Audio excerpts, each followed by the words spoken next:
What's up, Church Media Pros? Today I want to talk to you about the importance of training your replacement. Check it out.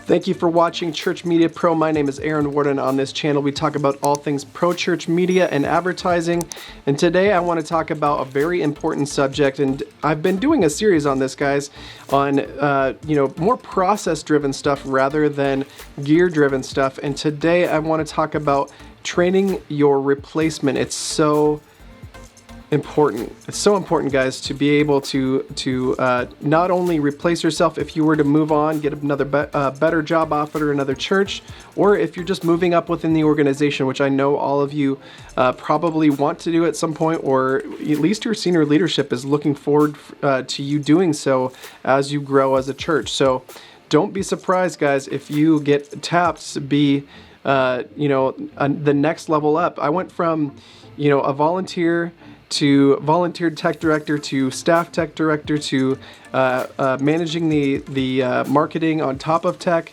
and then I've got asked to be a pastor even. So I don't know how many times you can start moving up, but man, I feel like I've done every single step on the way up. I don't plan on being the senior pastor anytime soon, but below that, I've been there and done that. So always training your replacement is so important, and I just want to thank God right now. I want to say thank you, Lord, for bringing on a new employee. If you've seen the video, I posted a job announcement about a month ago, and then I also mentioned it probably all the way back in November when one of my employees moved on, and he was my video production guy and did a fantastic job, but needed to move on, and I've been in the process of bringing somebody on for over 3 months now, and I'm happy to say that a very, very qualified candidate just accepted the role, and I look forward to training him in everything that I've learned, everything that I trained my previous guy in, and really look forward to jumping him into this new role so that I can move on and start managing better the other employees. I manage social media at my church. I manage a couple other things. I won't get into the details, but training your replacement is so important. So where do you start, guys? Where do you start? So my best recommendation on how to train your replacement is just find somebody in the church, hopefully that you like, somebody that you like hanging out with, somebody that might have a little more extra free time, somebody that's perhaps a little younger than you, that is hungry for knowledge and these sorts of things, guys. Be on the lookout for these guys. Pray for these opportunities to meet somebody who would very well suit what you do, or at least supplement some part of what you do in the future. And start talking about them. What are your aspirations? Do you like the job that you're working at? Do you have a job?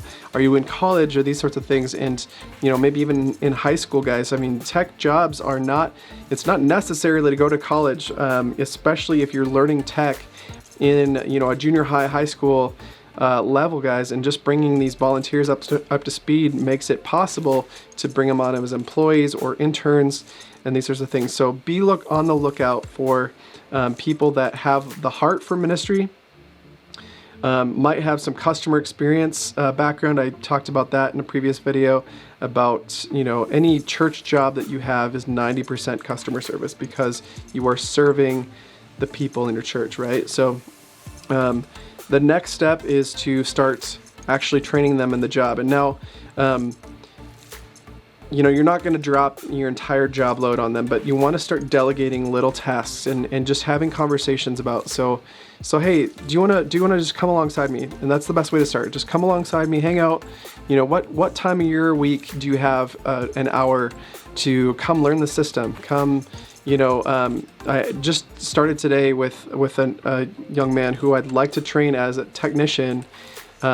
We just hired a video guy, but I don't really have a technician at the church yet, and I've just been that guy for so long that I want to take this really passionate musician to the next level. He's been doing a little bit of sound for our youth nights. He's a young adult, loves hanging out with, his best friend is the youth pastor's husband, so they hang out a ton on Wednesday nights for our youth. And so we're taking him and he was full-time at Best Buy. This young man has a heart for ministry and went part-time at Best Buy with no guarantee of extra money. He just wants to hang out at the church more. And it's people like this that you want to find, and they are out there, guys. I promise they're out there, especially if you're praying about it, and God will open your eyes to the best people to be talking to. Well, he and I met for the first time today, and I just showed him around. You know, I made sure he knew at least a high level of how everything was connected. We walked the entire church from the kids' space to the main auditorium to the green room to production to stage to even the wings on the stage where we have our digital snake and our video, our LED wall video, processors and just walked him through the process of how everything is connected. And then just before we left, we set up the stage for the weekend. Thursday night is our rehearsal night. I'm recording this on a Thursday. I called the worship pastor, said, hey, how do you want the stage set up? Great, let's do it. And just showed him something that he can do to help me out, to save me time, right? So I don't personally have to be there on Thursday setting up the stage for every single musician. He's a musician himself. He can jump on Planning Center, find out who the musicians are. If he has any questions, he can call the worship director, and now he's able to really simply just move some XLRs around or move a direct box around or two, make sure all the guitars are set up, the MD is set up, keys and drums don't move that much. I'm gonna get him next time to go to the soundboard and rename all the channels to be correctly named for the worship band, to have one less thing the worship director needs to worry about, and certainly one thing that I have less to worry about as well. So training your replacement actually gives you more time back in your day, guys. It gives you, you're multiplying yourself, right? So I did a video earlier about multiplying yourself through process. Well, this tags along with that. If you're going to multiply yourself, you need somebody to do that multiplication, right? You need to find somebody to do that process for you. So another thing that I'm going to talk to him about in the future is just running him really specifically through each technical aspect of worship. So he's going to shadow me on a Sunday that I'm running sound. He's going to shadow me on one day that I might be doing the live stream switcher. He's shadowing the worship directors, or the youth director's husband is one of our lighting technicians, so he shadowed him the other week, and he's just learning all the processes, and I'm going to show him how our live stream works so that he can troubleshoot that when necessary. I'm going to show him how the LED wall works and bring him in the next time we do a new configuration on the LED wall, so he understands the process of setting it up and programming the processor to communicate properly. So walk him through the process. But again, you're not just doing all the process. And I don't even know if I said again correctly. I want to say it's about relationship as well, and you're training this person up, you're fostering a relationship. You want to make sure that they want to serve you as well. So like I said, customer service is 90% of that. You want to teach them customer service if they don't already have it. Thankfully, this young man already worked at Best Buy, great customer service skills, wants to help out, and has a servant heart to begin with. But if they don't, you have to teach them those things. So another thing that I like to do is just take them out to lunch. Make sure the next time that I'm training him, I'm going to, ask him to show up an hour before lunch, and I'll do the training with him, and then I'll take him out to lunch. Or I'll schedule the lunch first, and then, hey, do you want to help me with this? Take him out back to